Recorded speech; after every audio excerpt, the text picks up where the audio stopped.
वह बहुजन समाज पार्टी की राष्ट्रीय अध्यक्ष एवं देश के सबसे बड़े प्रदेश उत्तर प्रदेश की 4 बार रही यशस्वी मुख्यमंत्री और साथ ही लोकसभा व राज्यसभा की कई बार रही सम्मानित सांसद तथा देश में सामाजिक परिवर्तन एवं आर्थिक मुक्ति मूवमेंट की महानायिका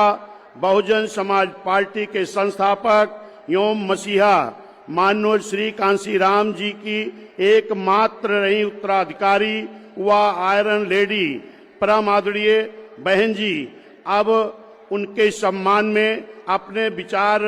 व्यक्त करेंगी तथा पार्टी व मूवमेंट के हित में भी कुछ दिशा निर्देश देंगी। आदरणीय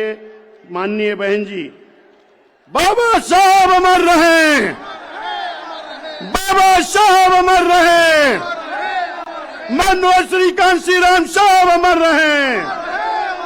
माननीय श्री कांशीराम साहब अमर रहे। बहन कुमारी मायावती जी, बहन कुमारी मायावती जी, बहुजन समाज पार्टी, बहुजन समाज पार्टी जिंदाबाद। श्री आकाश आनंद जी जिंदाबाद, श्री आकाश आनंद जी जिंदाबाद। सर्व समाज के सम्मान में, सर्व समाज के सम्मान में, अपने महापुरुषों के सम्मान में बहन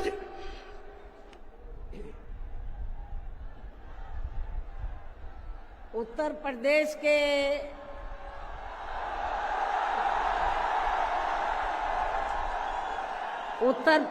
के कोने कोने से आए हुए पार्टी के सभी छोटे बड़े पदाधिकारी, जनप्रतिनिधि, नेता एवं कार्यकर्तागण, जैसा कि आप लोगों को ये विदित है कि आज बहुजन समाज पार्टी के जन्मदाता एवं संस्थापक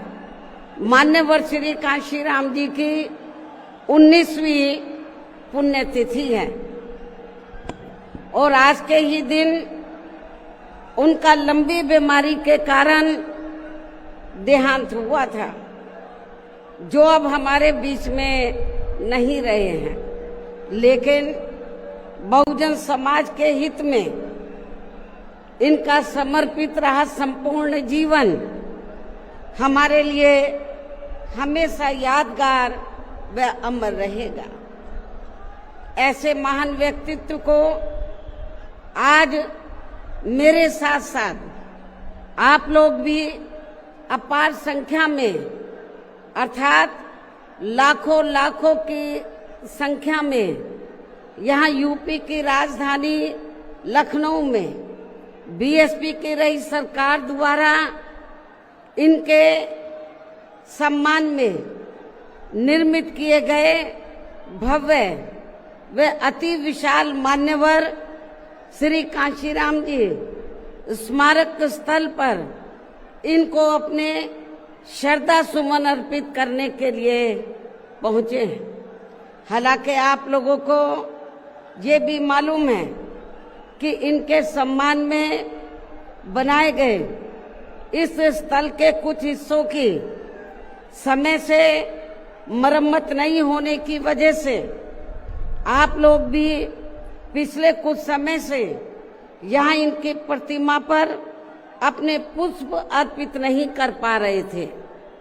लेकिन अब यहाँ मरम्मत का अधिकांश कार्य पूरा हो जाने के बाद इस बार मेरे साथ साथ आप लोग भी भीड़ के मामले में अपना पिछला खुद का सभी रिकॉर्ड तोड़ते हुए, भीड़ के मामले में अपना पिछला खुद का सभी रिकॉर्ड तोड़ते हुए यहाँ लाखों लाखों की संख्या में इस स्थल पर मान्यवर श्री कांशीराम जी को अपने श्रद्धा सुमन अर्पित करने के लिए पहुंचे हैं, जिसके लिए पार्टी आपकी बहुत बहुत आभारी है। साथ ही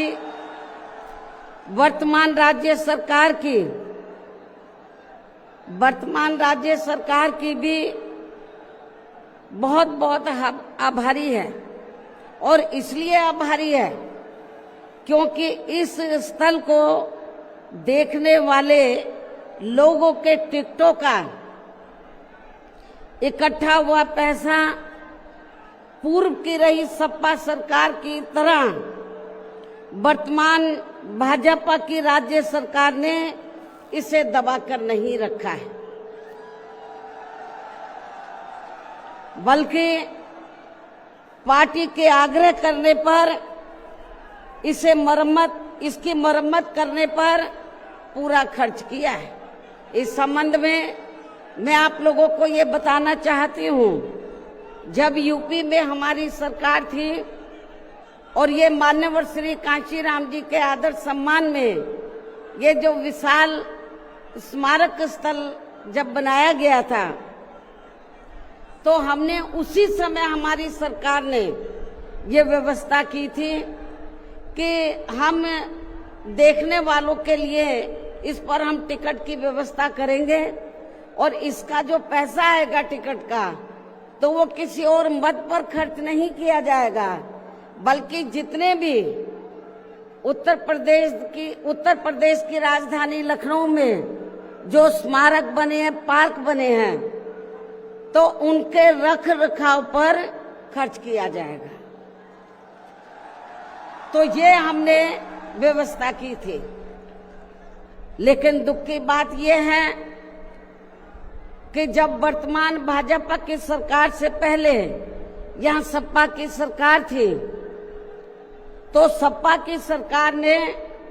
उस टिकट के पैसे को दबा कर रखा, एक पैसा खर्च नहीं किया इनके रख रखाव पर, और हालत बड़ी जर्जर हो गई थी स्थलों की। यही नहीं, और भी स्थल थे, पार्क थे, उनकी हालत बड़ी खराब हो गई थी। तो तब मैंने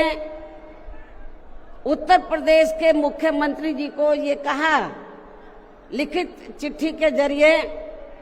उनसे रिक्वेस्ट किया कि हम आपसे ये नहीं कहते कि दूसरे मद का पैसा आप इनके रख रखाव पर लगाओ, तो जो देखने वालों का टिकटों का पैसा काफी बड़ी तादाद में इकट्ठा हो गया है गवर्नमेंट के पास, उस पैसे को इनके रख रखाव पर लगाया जाए। तो उत्तर प्रदेश की वर्तमान भाजपा की सरकार ने इस मामले को दिखवाया पूरा, और उसके बाद उन्होंने हमें कमिट किया, प्रॉमिस किया कि हम जो भी पैसा टिकटों को आया है हम दूसरे मद पे नहीं लगाएंगे, बल्कि इन स्थलों के रख रखाव पर लगाएंगे। उन्होंने ये लगाया, इसलिए हमारी पार्टी उनकी आभारी है। लेकिन वहीं दूसरी तरफ समाजवादी पार्टी कि जब यूपी में सरकार थी और ये स्थल बन चुके थे, तो उन्होंने इनके रख रखाव पर कोई पैसा खर्च नहीं किया, टिकटों का पैसा दबा कर रख लिया। लेकिन जब अब वो सत्ता से बाहर है समाजवादी पार्टी, तो अभी 2-3 दिन पहले वो मीडिया में खबर छपवा रहे थे कि हम मान्यवर श्री कांशीराम जी के सम्मान में संगोष्ठी करेंगे। लेकिन जब वो सरकार में रहते हैं तो ना उन्हें पीडीए याद आता है और ना मान्यवर श्री कांशीराम जी की जयंती और ना ही पुण्यतिथि उनको याद आती है सरकार में रहकर। लेकिन जब वो सत्ता से बाहर हो जाते हैं तो समाजवादी पार्टी को फिर याद आता है कि हमें संगोष्ठी करनी चाहिए। मैं सपा मुखिया अखिलेश यादव से मैं ये पूछना चाहती हूँ, यदि मान्यवर श्री कांशीराम जी के प्रति आपका इतना ही आदर सम्मान था, तो जब यूपी में मेरी सरकार थी तो मेरी सरकार ने अलीगढ़ मंडल में कासगंज के नाम से अलग से जिला बनाया उस जिले का नाम मान्यवर श्री कांशीराम जी नगर के नाम से रखा था। लेकिन जैसे ही समाजवादी पार्टी पावर में आई, उन्होंने नाम बदल दिया। मान्यवर श्री कांशीराम जी के नाम पर हमने कॉलेज, यूनिवर्सिटी, अनेकों संस्थानों के नाम रखे, अनेकों संस्थानों के नाम रखे, जनहित की योजनाएं शुरू की। सारी के सारी अधिकांश जो बड़ी बड़ी योजनाएं थी वो सभी के सभी इन्होंने बंद कर दी समाजवादी पार्टी की सरकार ने। ये इनका दोगला या दोहरा चरित्र नहीं है तो क्या है? जब ये सत्ता में रहते हैं,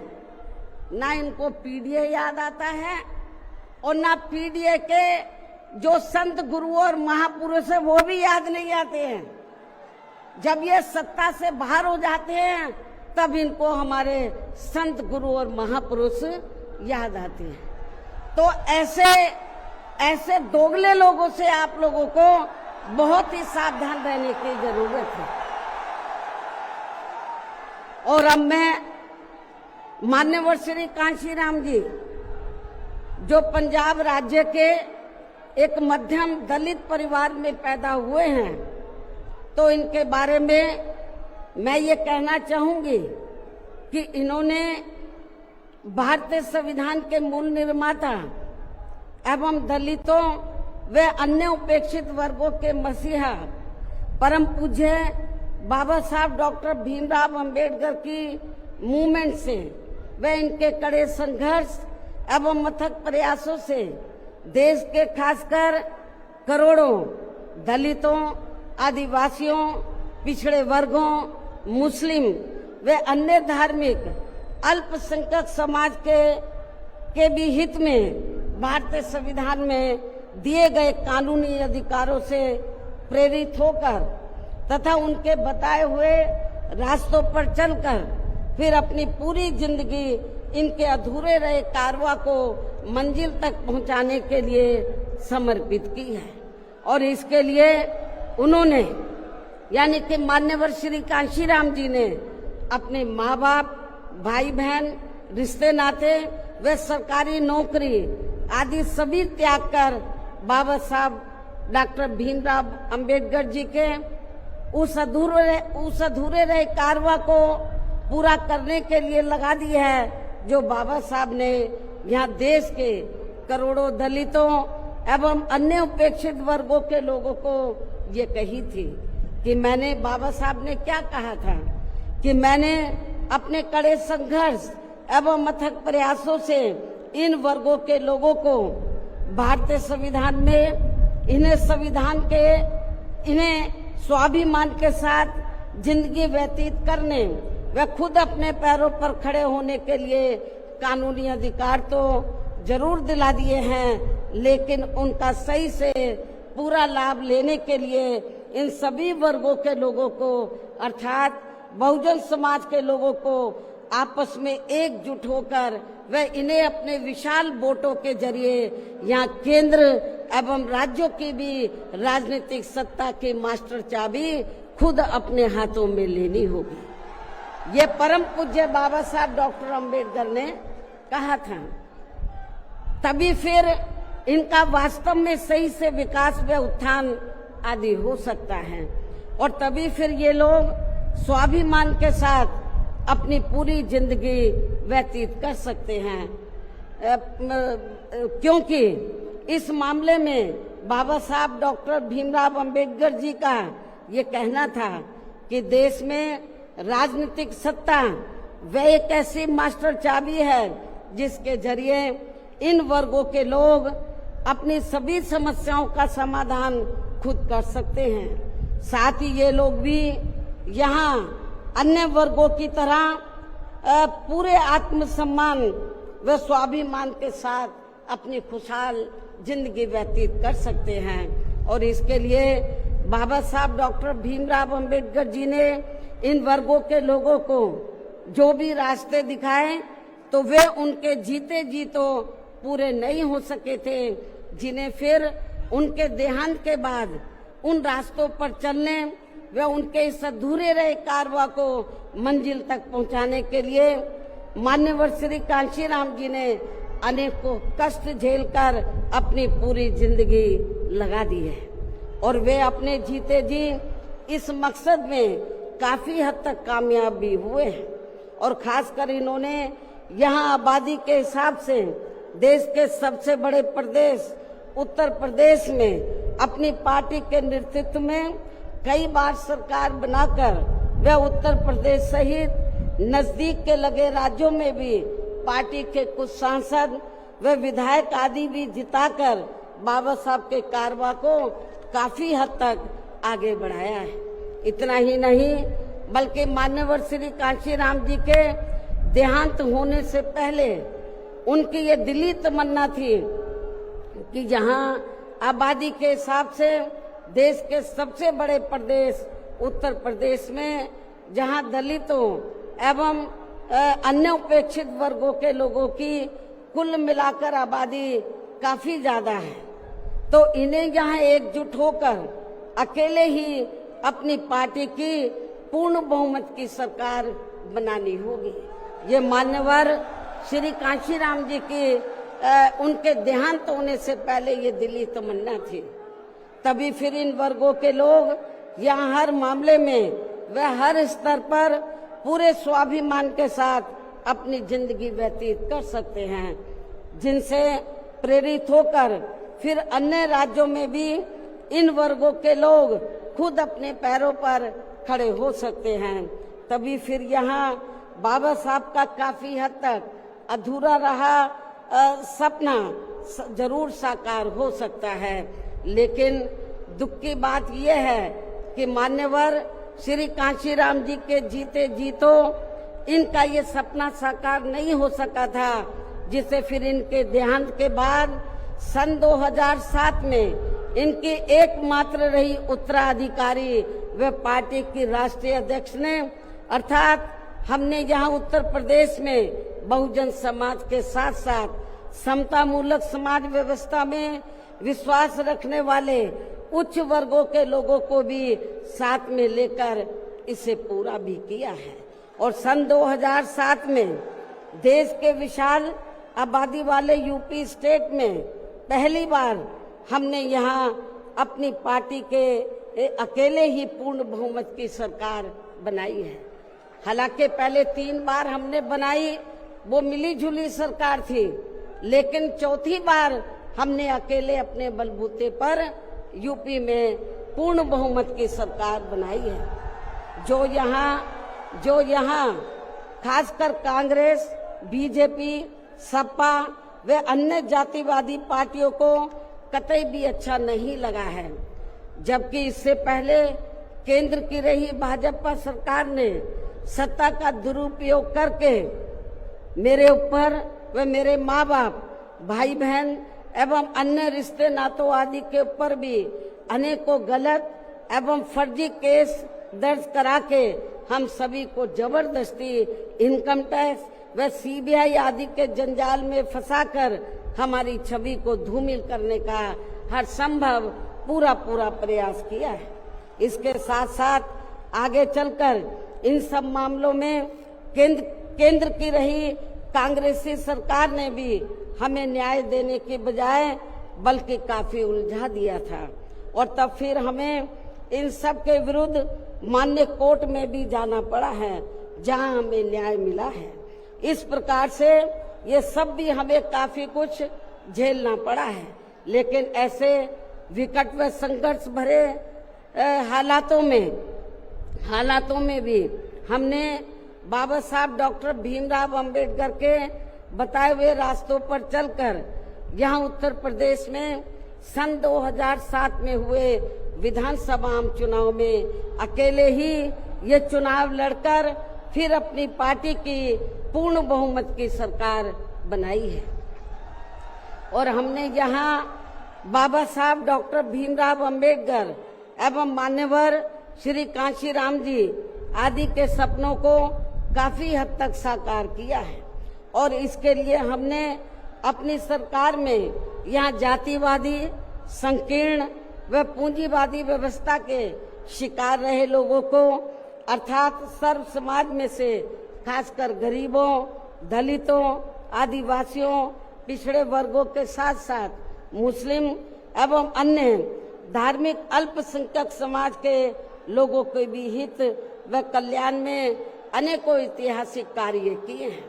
जिनके नाम बदलकर उन्हें अब अन्य राज्यों में विभिन्न पार्टियों की सरकारें भुना रही है, जबकि इसका वास्तव में असली श्रेय बीएसपी को ही जाता है। साथ ही हमारी पार्टी की रही सरकार ने दलितों एवं अन्य उपेक्षित वर्गों के लोगों के हितों का सभी मामलों में पूरा ध्यान रखा है। खासकर आरक्षण का तो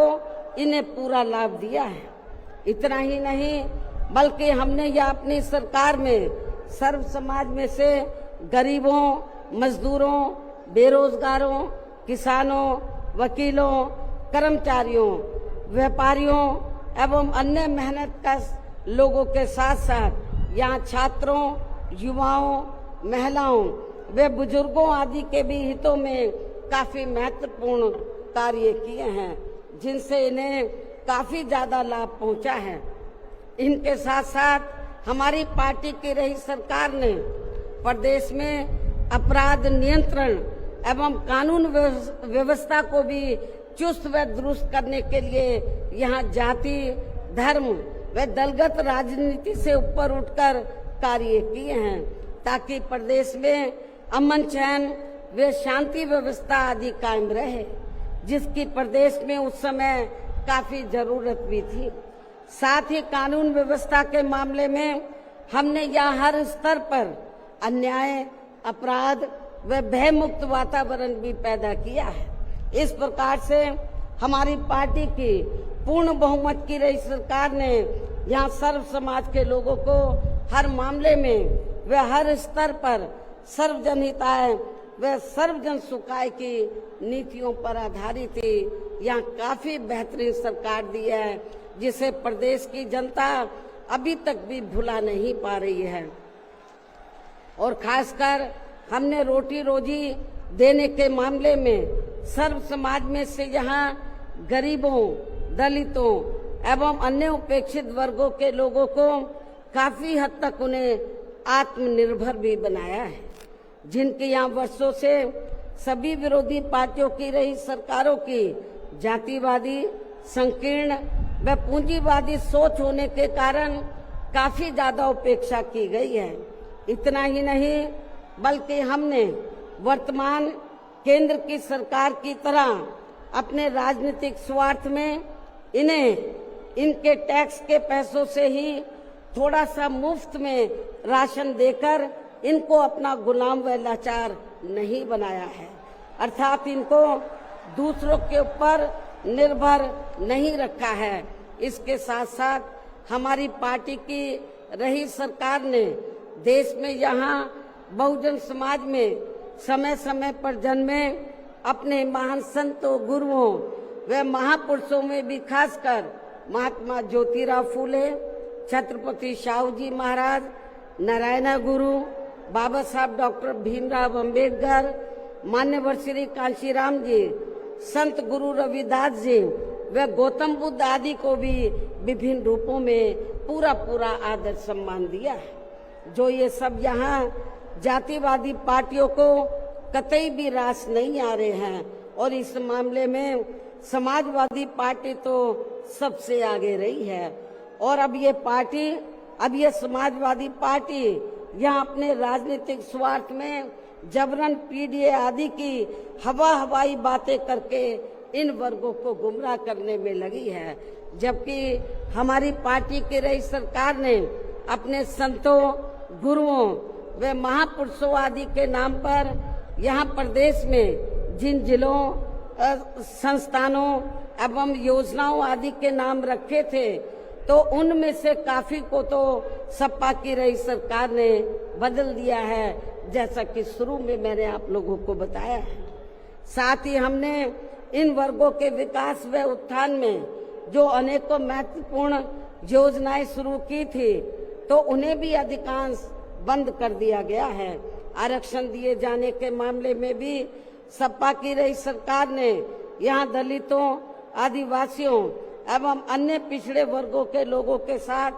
हमेशा पक्षपात वाला रवैया ही अपनाया है। इनके पदोन्नति में आरक्षण को तो इस पार्टी की रही सरकार ने एक प्रकार से यहाँ खत्म ही कर दिया था। इसके अलावा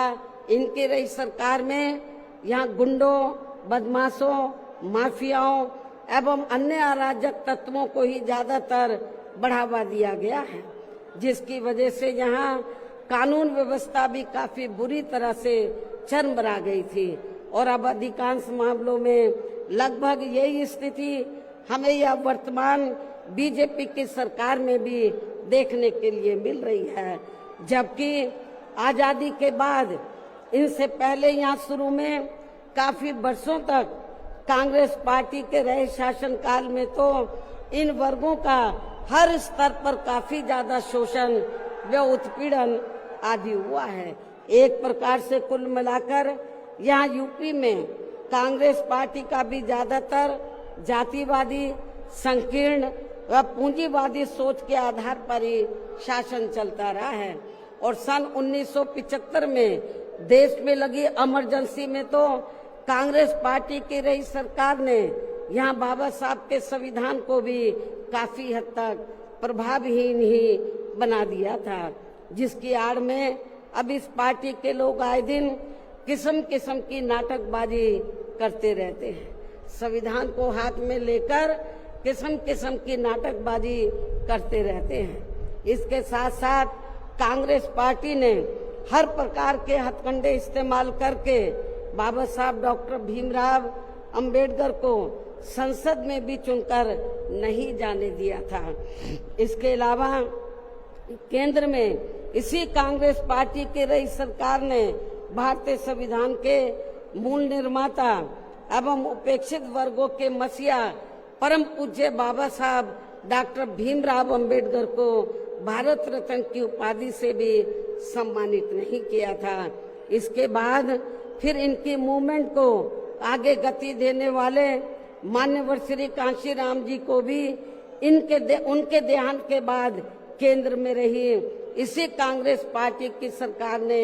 इनके सम्मान में एक दिन के लिए भी राष्ट्रीय शोक घोषित नहीं किया था। इसी प्रकार समाजवादी पार्टी की भी सरकार ने एक दिन के लिए भी राष्ट्रीय शोक घोषित नहीं किया था। साथ ही इन्होंने देश में पिछड़े वर्गों की आरक्षण संबंधी मंडल कमीशन की रिपोर्ट को भी लागू नहीं किया था, जिसे फिर बीएसपी के अथक प्रयासों से श्री बीपी सिंह जी की रही सरकार में ही लागू किया गया था। इसके साथ साथ उसी समय ही बाबा साहब डॉक्टर भीमराव अंबेडकर जी को भी भारत रत्न की उपाधि से सम्मानित किया गया था। इसी प्रकार अब बीजेपी व अन्य जातिवादी पार्टियों के भी शासनकाल में इन वर्गों का शोषण व उत्पीड़न आदि होना अभी तक भी बंद नहीं हुआ है। इसके अलावा इनकी सरकारों में भी जनता को लुभाने के लिए आए दिन घोषणाएं, शिलान्यास व उद्घाटन आदि तो काफी किए जाते हैं, लेकिन इनसे भी जनता को कोई खास लाभ मिलने वाला नहीं है, क्योंकि ये कागजी व हवाई ज्यादा और जमीनी हकीकत में बहुत कम होते हैं। ऐसी स्थिति में आप लोगों को पूरे देश में सर्वजन हिताय व सर्वजन सुखाय की नीतियों पर आधारित ही अपनी पार्टी को ही हर मामले में मजबूत बनाकर इसे केंद्र एवं राज्यों की भी सत्ता में लाना बहुत जरूरी है। और अब पार्टी के लोगों को यहाँ उत्तर प्रदेश सहित देश के अन्य जिन भी राज्यों में कुछ समय के बाद जो एक साथ विधानसभा के आम चुनाव होने वाले हैं, तो उनको वहां भी ऐसी सभी विरोधी पार्टियों को सत्ता में आने से जरूर रोकना है। और खासकर यहाँ यूपी में तो इनको अपनी पार्टी बीएसपी की ही फिर से अकेले पूर्ण बहुमत की सरकार बनाना बहुत जरूरी है, जिसे यहाँ कांग्रेस, बीजेपी, सपा व अन्य सभी विरोधी पार्टियां किस्म किस्म के षड्यंत्र व हथकंडे आदि इस्तेमाल करके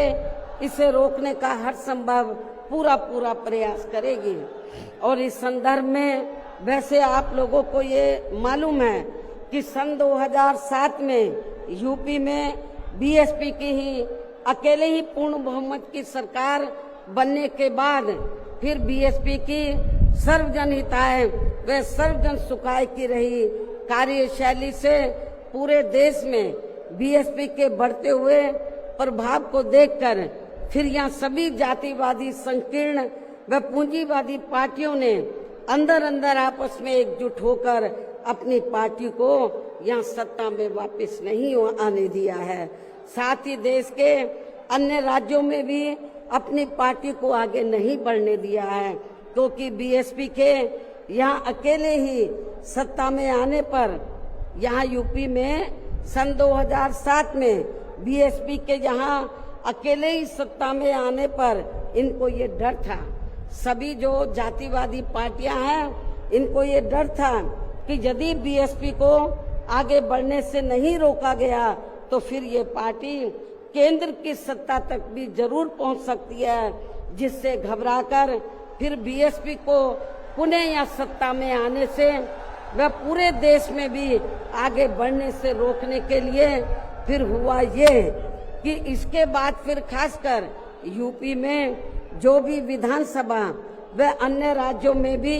विधानसभा व देश में लोकसभा के आम चुनाव हुए हैं, तो उन सभी चुनावों में यहाँ कांग्रेस, बीजेपी, सपा व अन्य सभी विरोधी पार्टियों ने अपनी खासकर जातिवादी मानसिकता के तहत चलकर वे अंदर अंदर आपस में एकजुट होकर तथा किस्म किस्म के हथकंडे इस्तेमाल करके फिर बीएसपी को इन्होंने कामयाब नहीं होने दिया। सारी जातिवादी पार्टियां अंदर अंदर एक हो गई थी। एक होकर इन्होंने जहां जहां बीएसपी जीत रही थी तो वहां इनको हराया, जो विरोधियों के कैंडिडेट जीत रहे थे उनको इन्होंने अपना वोट ट्रांसफर कराया। इसके साथ ही फिर बाकी रही से कमी ईवीएम में की गई धांधली के जरिए पूरी कर दी गई, जबकि वर्तमान हालातों में ईवीएम के काफी विरोध के चलते ये ईवीएम वाला सिस्टम कभी भी खत्म किया जा सकता है। अब ईवीएम का विरोध बहुत हो रहा है और फिर पुनः यहाँ बैलेट पेपर वाला सिस्टम लागू हो सकता है, इसकी भी काफी संभावना है।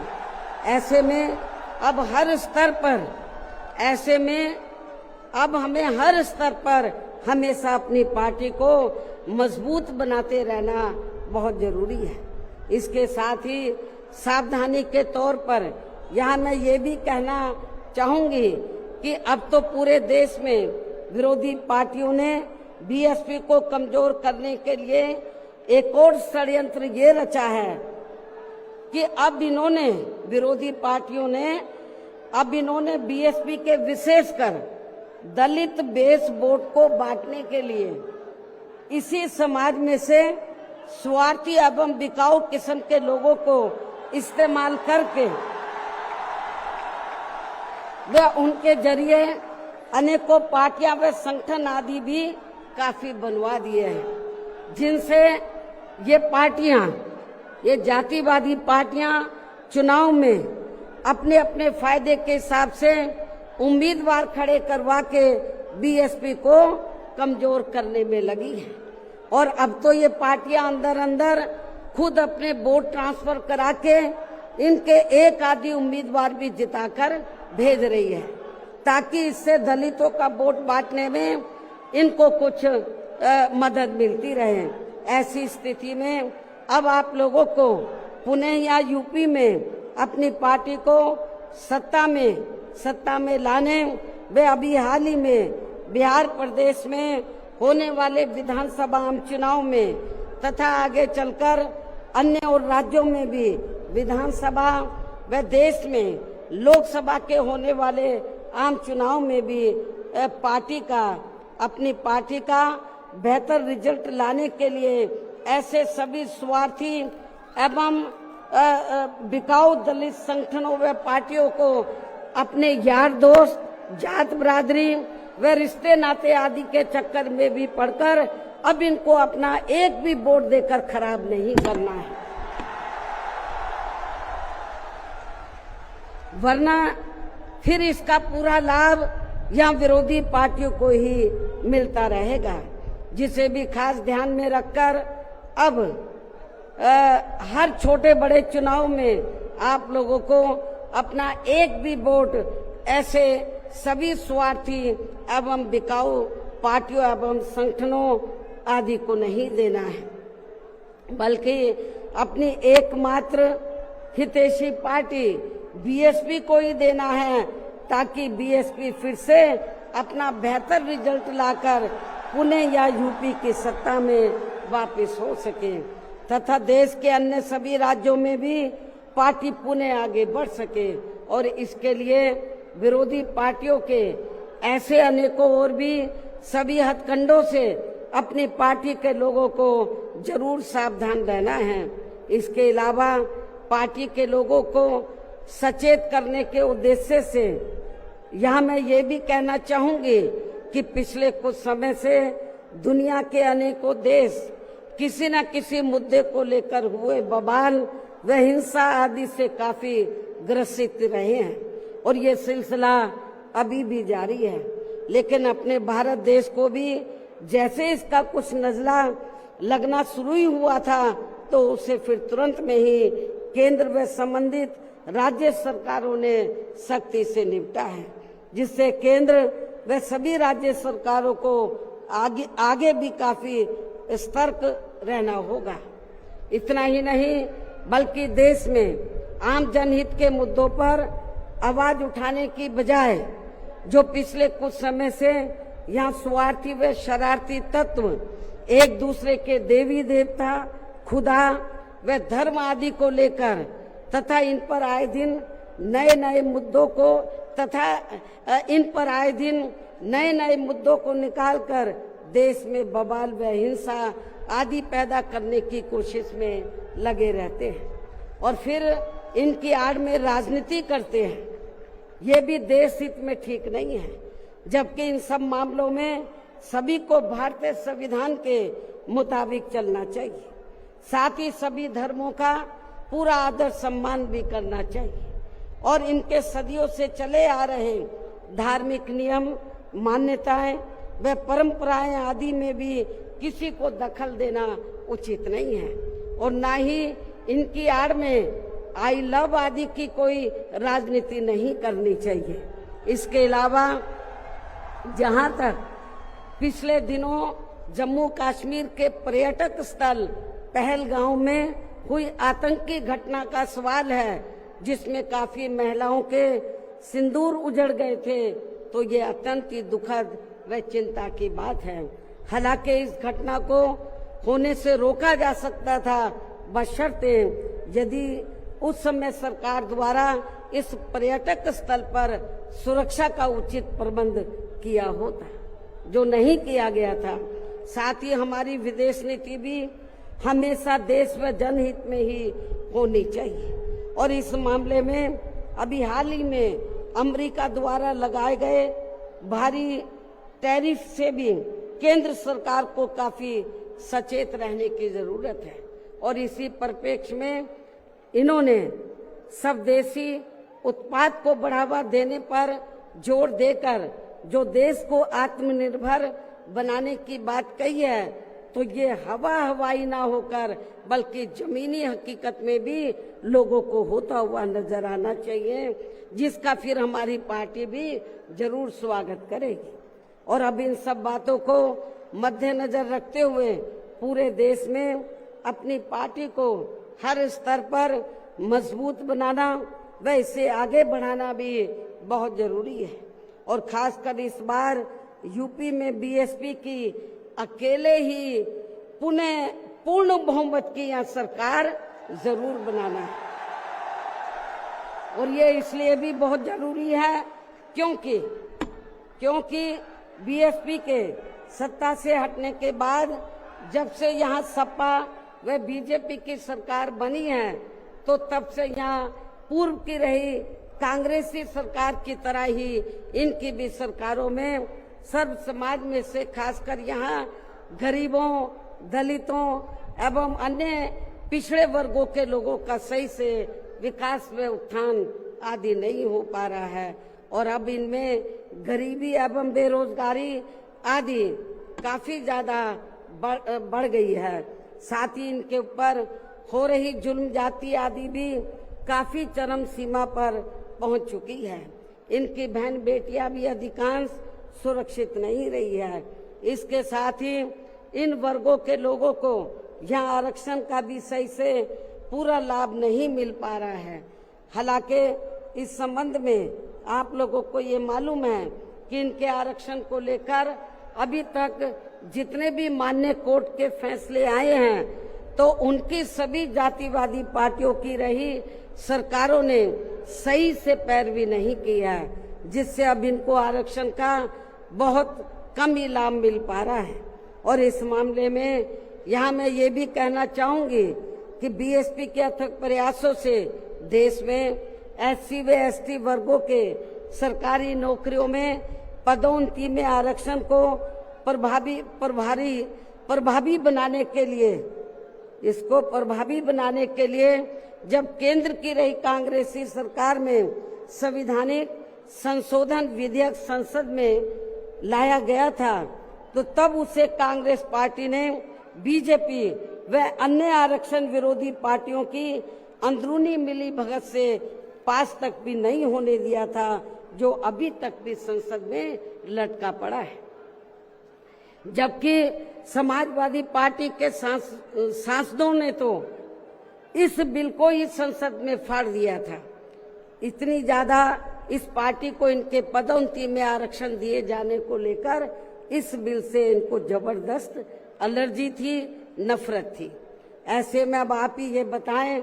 कि ऐसी स्थिति में कांग्रेस, बीजेपी व सपा आदि जैसी इन जातिवादी पार्टियों में यहाँ खासकर अपने दलितों एवं अन्य उपेक्षित वर्गों के लोगों का सही से विकास व उत्थान आदि हो सकता है, मैं समझती हूँ कतई भी संभव नहीं है। इसके अलावा इन्हीं की तरह यहाँ उत्तर प्रदेश सहित पूरे देश में मुस्लिम एवं अन्य धार्मिक अल्पसंख्यक समाज के लोगों का भी सही से विकास व उत्थान आदि होना तो बहुत दूर की बात रही, बल्कि अब तो इनका जान माल व मजहब आदि भी पूरे तौर से सुरक्षित नहीं रहा है। इनकी सच्चर कमेटी की रिपोर्ट भी दरकिनारी कर दी गई है। अपर कास्ट समाज में से गरीब लोगों की तथा विभिन्न क्षेत्रों में लगे लोगों की भी स्थिति हमें कोई खास अच्छी नजर नहीं आ रही है। वैसे भी इन सब मामलों में केंद्र व राज्य सरकारों के भी अधिकांश कार्य सरकारी फाइलों में ही सिमट कर रह जाते हैं, ये भी छिपा नहीं है। कानून व्यवस्था भी यूपी सहित पूरे देश में कोई खास अच्छी नहीं है। हर प्रकार के अपराध भी काफी बढ़ रहे हैं। ऐसे में ये विरोधी पार्टियां सत्ता में आने के लिए खासकर चुनाव के समय में अपने अपने चुनावी घोषणा पत्रों में जो किस्म किस्म के लुभावने वायदे करती हैं, तो उनको फिर ये पार्टियां सत्ता में आने के बाद 50% भी लागू नहीं करती हैं। साथ ही इनके गलत आर्थिक नीतियों की वजह से पूरे देश में गरीबी, बेरोजगारी व महंगाई आदि भी लगातार बढ़ती जा रही है, जिन पर पर्दा डालने के लिए अब ये पार्टियां आए दिन किस्म किस्म के हथकंडे इस्तेमाल करती रहती हैं। इतना ही नहीं बल्कि अब तो सत्ता एवं विपक्ष अंदर अंदर मिलकर वे अपनी जातिवादी मानसिकता के तहत चलकर यहाँ बाबा साहब डॉक्टर भीमराव अंबेडकर द्वारा निर्मित किए गए इनके मानवतावादी व समतामूलक भारतीय संविधान को भी बदलकर इसे ये पुराने वाले जातिवादी ढांचे में ही परिवर्तित करना चाहते हैं, जिसके लिए इनके साधु संत भी आए दिन पैरवी करते रहते हैं, जिसे हमारी पार्टी बीएसपी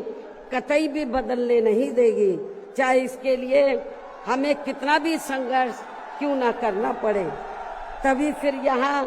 दलितों, आदिवासियों, पिछड़े वर्गों एवं अन्य उपेक्षित वर्गों के लोगों के कानूनी अधिकार सुरक्षित व बचे रह सकते हैं। वरना इन वर्गों के लोगों को अभी तक थोड़ा बहुत जो भी लाभ मिल रहा है, तो फिर यहाँ संविधान बदलने पर ये काफी कुछ खत्म ही हो जाएगा। जिन्हें बचाने व बरकरार रखने के लिए इन सभी वर्गों के लोगों को बीएसपी के झंडे तले आपस में एकजुट होना बहुत जरूरी है। साथ ही अपनी बीएसपी पार्टी को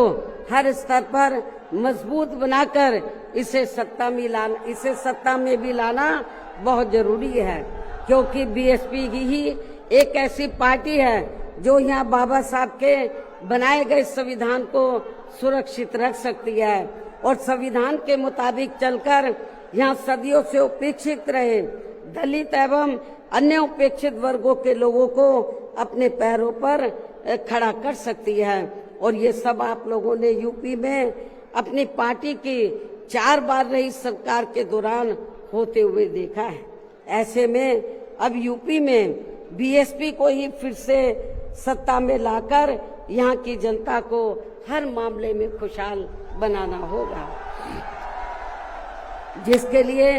पार्टी के लोगों को सन 2007 में हुए विधानसभा आम चुनाव की तरह ही इस बार भी यहाँ पूरे प्रदेश में प्रत्येक पोलिंग बूथ स्तर पर, अब इसके लिए करना क्या आप लोगों को, जिसके लिए पार्टी के लोगों को सन 2007 में हुए विधानसभा आम चुनाव की तरह ही इस बार भी यहाँ पूरे प्रदेश में प्रत्येक पोलिंग बूथ स्तर पर सर्व समाज को व विशेषकर बहुजन समाज के लोगों को उनकी छोटी छोटी बैठकों के जरिए उन्हें बीएसपी की सर्वजन हिताय व सर्वजन सुखाय की नीतियों एवं सिद्धांतों आदि से जोड़ना है और इस दौरान इन्हें बीएसपी के बेहतरीन रहे शासन काल की उपलब्धियों के बारे में बताना है। साथ ही उन्हें विरोधी पार्टियों के किस्म किस्म के हथकंडों से सावधान रहने के बारे में भी जरूर बताना है। और आज जो भी बातें मैं आप लोगों के सामने रख रही हूं, तो उन्हें भी इन छोटी छोटी बैठकों में जरूर बताना है। और यदि पार्टी के लोग मेरी इन सब बातों पर सही से अमल कर लेते हैं, तो फिर इस बार अपनी पार्टी के हाथों में यहाँ सत्ता जरूर आ जाएगी। इसके अलावा जहां तक अपनी पार्टी के लिए अकेले चुनाव लड़ने का सवाल है, आप लोग ध्यान से सुने मेरी बात। इसके अलावा जहां तक अपनी पार्टी के लिए अकेले चुनाव लड़ने का सवाल है, तो इसके बारे में भी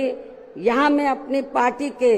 अब तक के रहे अनुभवों को ध्यान में रखकर ये बताना जरूरी समझती हूँ कि देश के अन्य प्रदेशों की तरह खासकर यहाँ यूपी में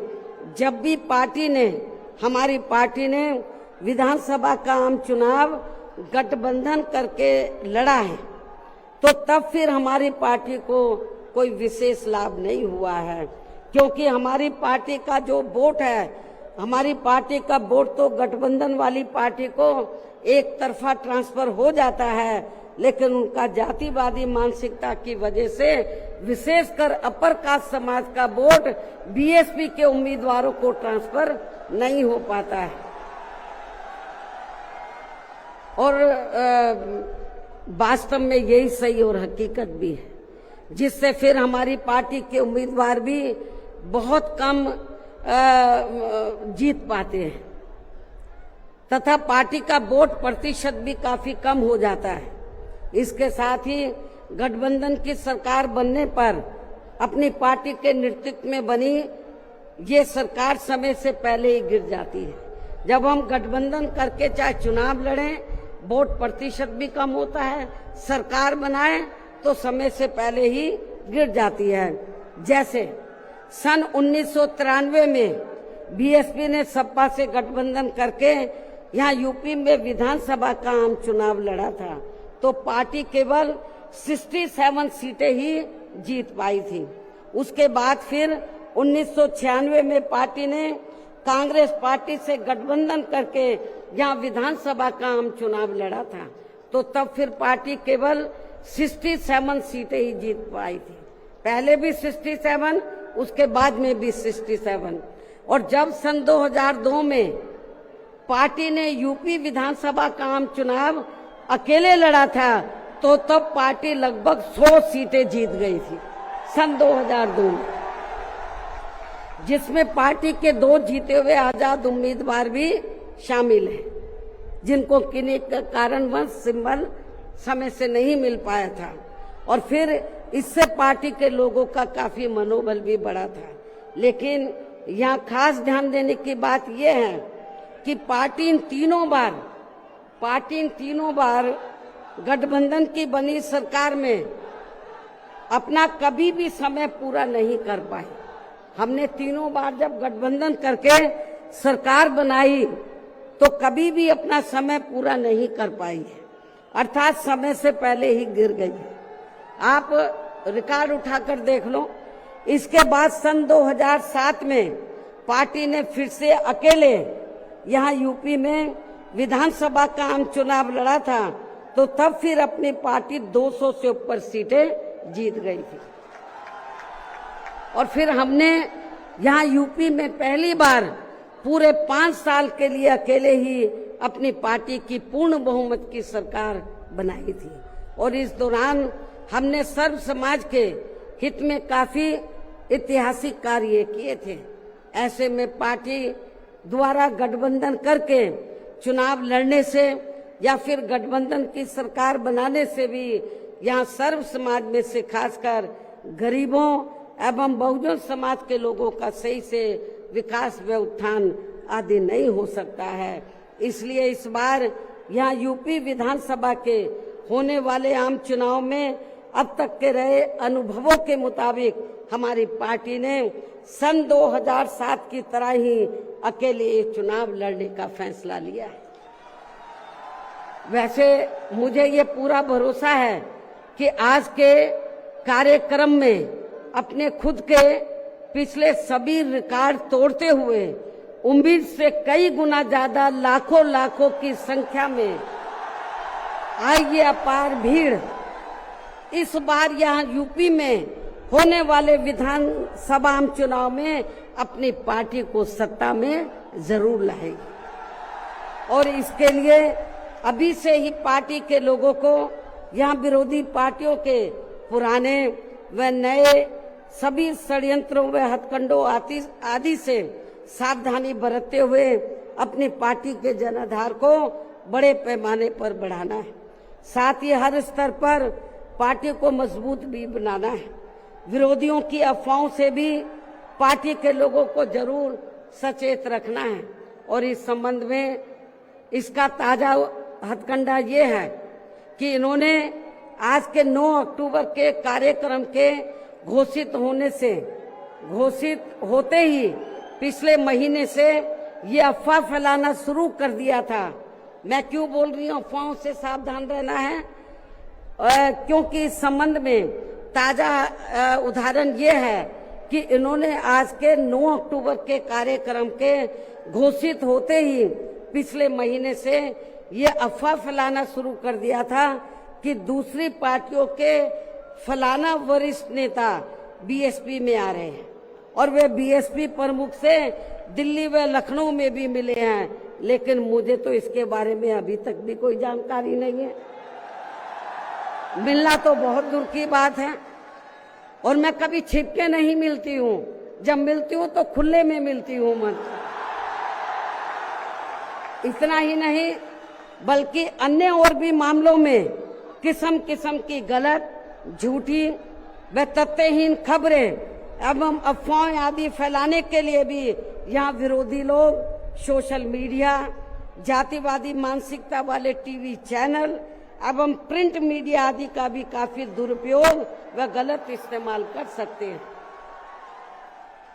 जबकि विरोधी लोग सन 2007 में भी ऐसी अफवाहें फैलाते रहे हैं, लेकिन उस समय हमारे लोगों के गुमराह ना होने की वजह से फिर अपनी पार्टी की यहाँ अकेले ही पूर्ण बहुमत की सरकार बन गई थी। और यदि पार्टी के लोग इस बार भी चुनाव में वोट पड़ने तक या किसी भी मामले में गुमराह नहीं होते हैं तो फिर इस बार हमारी पार्टी की पुनः या पूर्ण बहुमत की सरकार जरूर बन जाएगी। वैसे मुझे पूरी उम्मीद है कि पार्टी के लोग मेरी इन सब बातों पर सही से अमल करके इस बार अपनी पार्टी बीएसपी को ही अकेले यहाँ सत्ता में जरूर लाएंगे और अपनी बहन जी को 5वीं बार यूपी का मुख्यमंत्री भी जरूर बनाएंगे। और आज ये लाखों लाखों की तादाद में आई अपार भीड़ व उनका जोश व उत्साह भी इस बात के काफी कुछ संकेत दे रहा है। जिनको यहाँ दूसरी पार्टियों की तरह ये जो लाखों लाखों की संख्या में लोग आए हैं तो इनको यहाँ दूसरी पार्टियों की तरह मजदूरी देकर दिहाड़ी पर नहीं लाया गया है, बल्कि ये लोग अपने खून पसीने की कमाई के पैसों से ही खुद चलकर आज के अपने 9 अक्टूबर के प्रोग्राम में मुझे सुनने के लिए आए, जिन्होंने भीड़ के मामले में आज अपने खुद के भी अपने पिछले सभी रिकॉर्ड तोड़ दिए हैं। और अब मैं यहाँ आप लोगों को ये भी विश्वास दिलाना चाहती हूँ, जब इस बार बीएसपी की पुनः यहाँ पूर्ण बहुमत की सरकार बन जाएगी तो तब फिर हमारी पार्टी की बनी ये सरकार यहाँ पिछली रही सपा सरकार ने व वर्तमान में चल रही बीजेपी की भी सरकार ने जो इन्होंने अपनी जातिवादी संकीर्ण व पूंजीवादी मानसिकता के तहत चलकर काफी नए नए नियम व कानून आदि बना दिए हैं तो उनकी जरूर समीक्षा की जाएगी। और इनमें से जो भी नियम व कानून आदि सर्वजन हिताय व सर्वजन सुखाय की नीतियों एवं सिद्धांतों आदि से जुड़े नहीं होंगे तो उन्हें फिर सर समाज के हित में जरूर बदल दिया जाएगा। इसके साथ साथ बीएसपी की पूर्व की रही सरकार में खासकर दलित एवं अन्य उपेक्षित वर्गों के हितों के लिए लिए गए फैसलों को जो इनकी सरकारों ने काफी बदल दिए हैं तो उन्हें भी यहाँ फिर से पुरानी वाली स्थिति में ही लाया जाएगा, अर्थात उन्हें बहाल कर दिया जाएगा। इसके अलावा सपा व बीजेपी की सरकार ने भी प्रदेश व जनहित के विरुद्ध जाकर जो कुछ भी गलत फैसले ले लिए हैं तो उनकी भी समीक्षा करके उन्हें सही स्थिति में लाया जाएगा। साथ ही मेरी पूर्व की रही सरकारों की तरह ही हर मामले में वे हर स्तर पर यहाँ सर्व समाज के व विभिन्न क्षेत्रों में लगे लोगों के हितों का तथा बेहतर कानून व्यवस्था बनाने पर भी विशेष ध्यान रखा जाएगा। साथ ही सर्व समाज में से गरीब एवं बेरोजगार लोगों को, जिसमें पुरुष व महिलाएं आदि दोनों शामिल हैं, इनको रोटी रोजी के साधन देने के लिए विशेष बल दिया जाएगा, जोर दिया जाएगा। यहाँ यूपी के लोगों को रोटी रोजी के मामले में पलायन नहीं करना पड़ेगा, आपको अपने प्रदेश में ही रोटी रोजी के साधन दिए जाएंगे। और इन सब मामलों में सर्व समाज में से खासकर गरीबों, दलितों, आदिवासियों, पिछड़े वर्गों, मुस्लिम एवं अन्य धार्मिक अल्पसंख्यक समाज के लोगों का हर मामले में प्राथमिकता के आधार पर पूरा ध्यान रखा जाएगा। और इन सब कार्यों के लिए इस बार पुनः यहाँ अपनी पार्टी की पूर्ण बहुमत की सरकार बनाना बहुत जरूरी है, जिसकी पूरी उम्मीद भी है। इन्हीं जरूरी बातों के साथ ही अब मैं ये भी कहना चाहूंगी कि अपनी पार्टी को हर स्तर पर मजबूती देकर उसे बरकरार बनाए रखने के लिए जिस प्रकार से पार्टी के लोगों ने माननीय श्री कांशीराम जी के देहांत होने के बाद भी पार्टी की हर परिस्थिति में हमेशा मेरा साथ दिया है और अभी भी दे रहे हैं, तो ये मेरे व पार्टी के लिए बहुत ही गर्व की बात है। और अब तो पार्टी के राष्ट्रीय संयोजक श्री आकाश आनंद भी बीएसपी की मूवमेंट से काफी हद तक जुड़ चुके हैं, जो ये भी पार्टी के लिए अच्छे शुभ संकेत हैं। और अब ये यानी कि आकाश आनंद मेरे मार्गदर्शन व दिशा निर्देशन में अपनी पूरी लगन एवं मेहनत के साथ पार्टी को मजबूती देने में व पार्टी के जनाधार को भी बढ़ाने में पूरे जी जान से लगे, जिससे पार्टी के लोगों में आए दिन इनके प्रति काफी लगाव व उत्साह भी बढ़ा है। ये भी पार्टी हित में अच्छी बात है, जिसे ध्यान में रखकर अब मेरा इनके बारे में, आकाश आनंद के बारे में ये कहना है कि जिस प्रकार से पूरे देश में पार्टी के लोग मान्यवर श्री कांशीराम जी के जीते जी और उनके देहांत के बाद भी हर परिस्थिति में मेरे साथ खड़े रहे हैं, तो मैं भी ये चाहूंगी उसी प्रकार से पार्टी के लोग श्री आकाश आनंद के साथ भी हमेशा खड़े रहेंगे और इनका हर परिस्थिति में पूरा साथ भी जरूर देंगे। वैसे इस मामले में इनके पिता श्री आनंद कुमार भी इनकी शुरू से ही पूरी मदद करते रहे हैं। इसके साथ साथ श्री आनंद कुमार दिल्ली में रहकर मान्यवर श्री कांशीराम जी के देहांत होने के बाद से ही ये मेरी गैर हाजिरी में व मेरे दिशा निर्देशन में पार्टी का पूरा लेखा जोखा आदि का कार्य भी काफी अच्छे से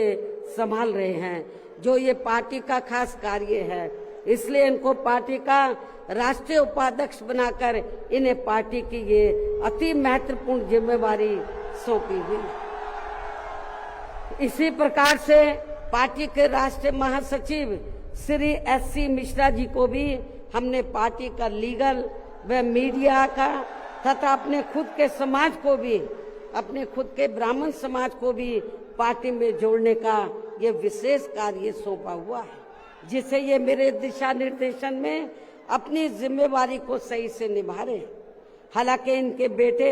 श्री कपिल मिश्रा ने भी आज के कार्यक्रम में यह फ्री मेडिकल मदद देने की भी व्यवस्था की है, जो इनका ये कार्य पार्टी के प्रति इनके सेवा भाव को भी काफी कुछ दर्शाता है। पार्टी के हमारे विधायक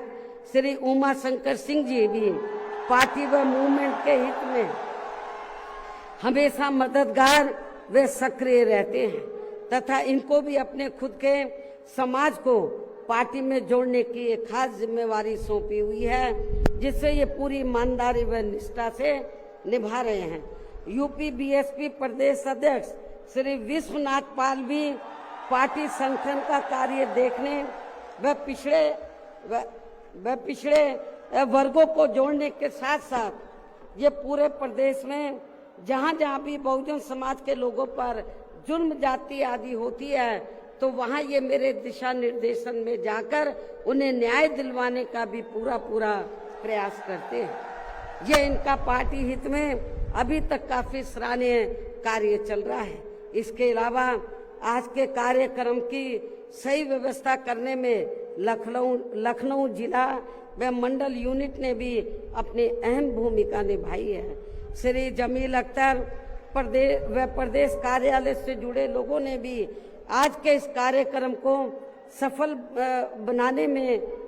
में कोई कमी नहीं छोड़ी है और ये सभी लोग भी बधाई के पात्र हैं। साथ ही प्रदेश के सभी छोटे बड़े पदाधिकारियों एवं कार्यकर्ताओं आदि की भी कड़ी मेहनत, मेन कमाल आप लोगों का है, जिनको अब मेन कमाल आप लोगों का है।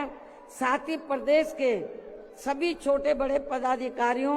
एवं कार्यकर्ताओं आदि की भी कड़ी मेहनत व उनके अथक प्रयासों से आज मान्यवर श्री कांशीराम जी की पुण्यतिथि के कार्यक्रम में पूरे उत्तर प्रदेश के कोने कोने से लाखों की संख्या में पार्टी के जो लोग इनको अपने श्रद्धा सुमन अर्पित करने तथा मुझे भी सुनने के लिए यहाँ आए हैं। साथ ही आपके पड़ोसी राज्य उत्तराखंड स्टेट से भी पार्टी के कुछ लोग आपके यहाँ इस कार्यक्रम से काफी कुछ सीखने के लिए आए हुए हैं। तो उन सभी का भी मैं दिल से धन्यवाद अदा करती हूँ। हालांकि हमने कोई बाहर के लोगों को इधर नहीं बुलाया है,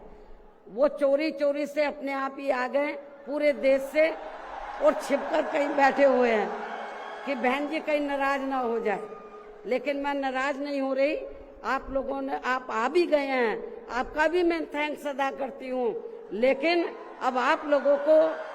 अपने राज्यों में जाकर यहाँ जो कुछ मैंने बोला है उन सब बातों पर अमल करते हुए तो आप लोगों को पार्टी के जनाधार को आगे बढ़ाना है। तो जिन्होंने बहुत, क्योंकि जो भी लोग हैं तो बहुत कुछ यहाँ सीखने के लिए आए हैं। वो किस लिए आए हैं? वर्कर है थोड़े से बेचारे, थोड़े थोड़े, कि जब बहन जी हमारे स्टेट में आएगी तो हम लोग भी यूपी से पीछे नहीं रहेंगे, हम लोग भी बड़ा प्रोग्राम करके दिखाएंगे। तो जिन्होंने पूर्व की तरह ही, यानी कि पूरे यूपी से जो बड़ी तादाद में लोग आए हैं, तो इनको मैंने जैसे आपको बताया, दूसरी पार्टियों की तरह हम लोग दिहाड़ी पे नहीं लाए हैं, मजदूरी पे। ये लोग अपने खुद के पैसों से चलकर यहाँ लाखों लाखों की संख्या में पहुंचकर वे भीड़ लाने के मामले में भी अपने खुद के ही पिछले सभी रिकॉर्ड तोड़ते हुए इस बार मान्यवर श्री कांशीराम जी के पुण्यतिथि के कार्यक्रम को ऐतिहासिक व जबरदस्त कामयाब बनाया है। साथ ही देश के अन्य सभी राज्यों में भी आज मान्यवर श्री कांशीराम जी की पुण्यतिथि के विभिन्न स्तर पर किए गए कार्यक्रम भी काफी कामयाब रहे हैं। उनकी भी पार्टी बहुत बहुत आभारी है। अंत में अब मैं पार्टी के लोगों को ये भी भरोसा दिलाना चाहती हूँ, इस बार यूपी में बीएसपी की 5वीं बार सरकार बनाने के लिए आप सभी लोगों के साथ साथ मैं भी हर स्तर पर अपनी पूरी ताकत लगा दूंगी, कोई कभी छोड़ूंगी नहीं। और इसके लिए इस बार मैं कोई कमी छोड़ूंगी नहीं, ये मेरा आज पार्टी के लोगों को वायदा भी है। और अब मैं पुनः अपनी तरफ से व उत्तर प्रदेश सहित पूरे देश में पार्टी के सभी लोगों की तरफ से भी मान्यवर श्री कांशीराम जी को आज उनकी 19वीं पुण्यतिथि के मौके पर पूरे तहे दिल से अपने श्रद्धा सुमन अर्पित करते हुए अपनी बात यहीं समाप्त करती हूँ। धन्यवाद। जय भीम व जय भारत।